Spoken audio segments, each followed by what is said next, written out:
नमस्कार साथियों, आज की इस वीडियो में हम बात करेंगे कि कार्बन के अपरूप क्या होते हैं।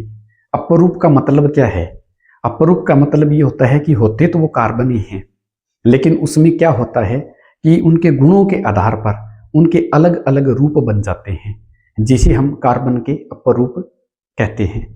साथियों, ये जो कार्बन के अपरूप है ना, इनके भौतिक गुणों के आधार पर इनमें अंतर होता है।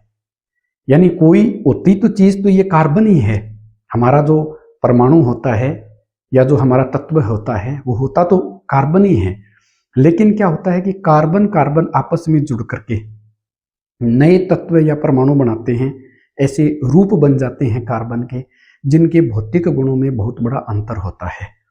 जैसे हमने भगवान श्री राम और कृष्ण का उदाहरण लेकर के देखते हैं कि भगवान श्री राम जो थे ना, वो भी विष्णु भगवान के अवतार थे, और भगवान श्री कृष्ण जो थे ना, वो भी क्या थे? भगवान विष्णु के अवतार थे, है ना। इनके जो जीवन की हम तुलना करें तो इनके गुणों में बहुत बड़ा अंतर था।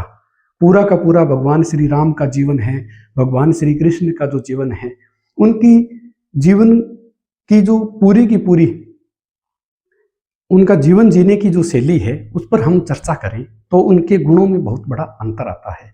जैसे भगवान श्री राम जो आए थे, किस युग में आए थे? त्रेता युग में आए थे, जबकि भगवान श्री कृष्ण द्वापर युग में आए थे। भगवान श्री राम का आदर्श क्या था? वो मर्यादा पुरुषोत्तम कहलाए, यानी उन्होंने अपने जीवन को नियमों का पालन किया। पूरे के पूरे जीवन में उन्होंने नियमों से अपने जीवन को जिया, तो वो मर्यादा पुरुषोत्तम कहलाए। जबकि भगवान श्री कृष्ण, उनको हम लीला पुरुषोत्तम कह सकते हैं, यानी लीलाओं के द्वारा उन्होंने समाज को एक नई शिक्षा दी। उनका जीवन जीने का अलग तरीका था। इसी प्रकार जीवन पथ के अंदर भगवान श्री राम जो थे ना, उन्होंने पूरे जीवन में अनुशासन, त्याग और कर्तव्य का पालन किया। जबकि उसी प्रकार उसी जीवन पथ पर भगवान श्री कृष्ण की बात करें तो भगवान श्री कृष्ण प्रेम, बुद्धि और रणनीति से काम लिया उन्होंने, और समाज के सामने एक नई आदर्श प्रस्तुत किए उन्होंने।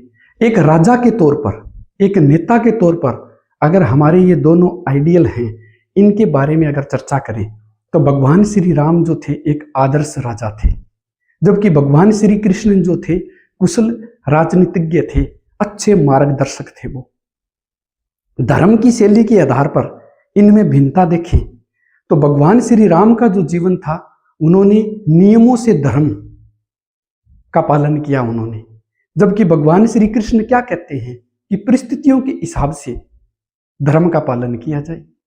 युद्ध में भूमिका की बात करें तो भगवान राम ने खुद ने युद्ध लड़ा।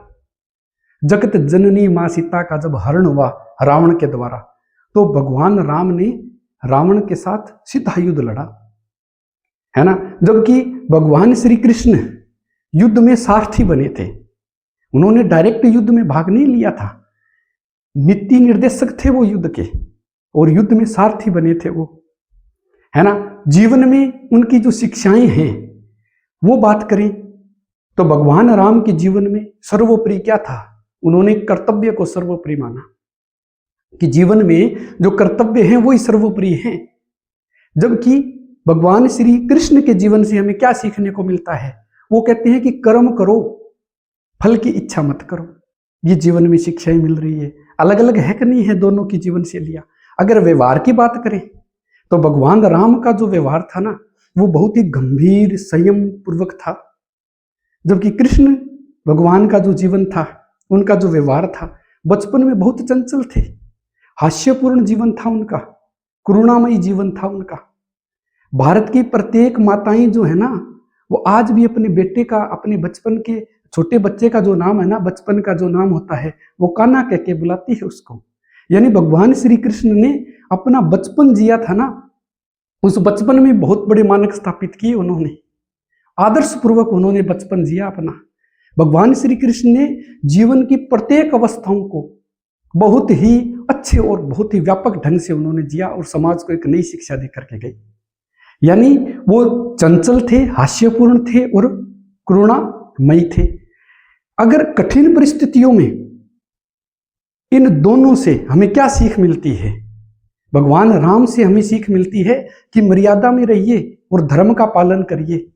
मर्यादा में रह करके कैसे हम धर्म का पालन कर सकते हैं, ये भगवान राम ने अपने पूरे जीवन में हमें सिखाया। जबकि भगवान श्री कृष्ण के जीवन से हमें क्या मिला? बुद्धि, प्रेम और कर्म योग से हम कैसे आगे बढ़ सकते हैं। ये कठिन परिस्थितियों में भगवान श्री कृष्ण हमें सिखाते हैं कि बुद्धि के उपयोग कीजिए, प्रेम के साथ रहिए, कर्म योग से हम कैसे आगे बढ़ सकते हैं। तो ये जो भगवान श्री राम और भगवान श्री कृष्ण का जो जीवन था, इन्होंने रूप तो ये भगवान विष्णु के थे, अवतार उन्हीं के थे, लेकिन अलग अलग युगों में इन्होंने मानव जीवन प्राप्त करके और समाज को एक नई दिशा और दशा दे करके गए। इसी प्रकार इनके गुणों में बहुत बड़ी भिन्नता है कि नहीं है। इसी प्रकार ये अपरूप जो होते हैं कार्बन के, वही उनमें गुणों के आधार पर उनमें भिन्नता होती है और इनके रूप अलग अलग बनते हैं। हमारा ये जो टॉपिक है कार्बन के जो अपरूप हैं, ये आरपीएससी द्वारा आयोजित स्कूल लेक्चरर एग्जाम जो होता है उसका जो फर्स्ट पेपर जो है, उसके फर्स्ट पेपर में जो साइंस का पार्ट है उसमें ये टॉपिक लगता है भी कार्बन के अपरूप क्या होते हैं। तो ये तो हुई कार्बन के अपरूप की परिभाषा। अब इसका जो विस्तृत अध्ययन अगर आप पूरा वीडियो देखना चाहते हैं तो आपको यहाँ लिंक दिया गया है, उस लिंक के ऊपर आप क्लिक कीजिए, आपको पूरा का पूरा वीडियो देखने को मिलेगा। और कार्बन के अपरूप से संबंधित ये जो पूरा वीडियो है आप इसको लाइक कीजिए, शेयर कीजिए और हमारे चैनल को सब्सक्राइब कीजिए। आपका दिन शुभ हो। धन्यवाद।